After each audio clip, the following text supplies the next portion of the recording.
যতদিন যাচ্ছে পরিবারগুলোতে নারী নির্যাতনের জায়গায় পুরুষ নির্যাতন বেড়েছে, এবং এখনকার পরিবারের পুরুষগুলো হচ্ছে সব স্বার্থ পূরণ করার মেশিন।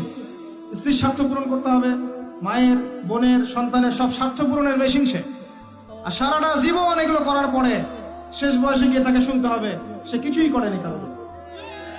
হ্যাঁ, আর যে কথা কলিজা থেকে বের হয় সেই কথা আপনার কলিজার মধ্যে আঘাত করবে। চল, বাহ্যিকভাবে মনে হয় যে পরিবারগুলো খুব সুন্দর, চমৎকার, একদম জান্নাতের টুকরা মনে হয়, কিন্তু আদতে ম্যাক্সিমাম পরিবার জাহান্নামের টুকরা। ম্যাক্সিমাম পরিবারে তাওহীদ নাই, ম্যাক্সিমাম পরিবারের সুন্নত নাই, বেশিরভাগ পরিবারে হালাল রিজিক নাই, বেশিরভাগ পরিবারের মেয়েরা পর্দা করে না, বেশিরভাগ পরিবারের যুবকরা দিনের পরোয়া করে না, বেশিরভাগ পরিবারের যুবকরা নামাজ পড়ে না, এমনকি পিতাও নামাজ পড়ে না, বেশিরভাগ মা সিরিয়াল নিয়ে পড়ে থাকবে দেখবেন। হ্যাঁ, বেশিরভাগ পরিবার দেখবেন বস্তুবাদী। বস্তুবাদী বোঝেন কিনা?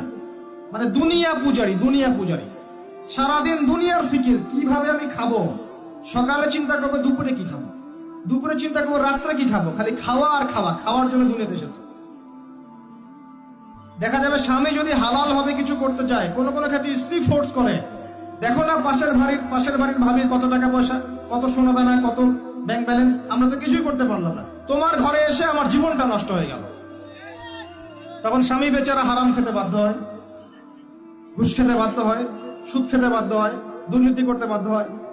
কার জন্য করে এগুলা? পরিবারের জন্য করে।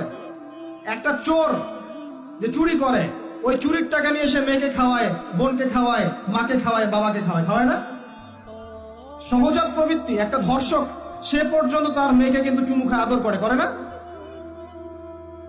পুরুষ। আবার অনেক পরিবার এমনও আছে যে পরিবারের মহিলারা দিনদার, দিনের পথে চলতে চায়, কিন্তু পুরুষেরা জাহিলিয়াতের কারণে এদেরকে চলতে দেয় না।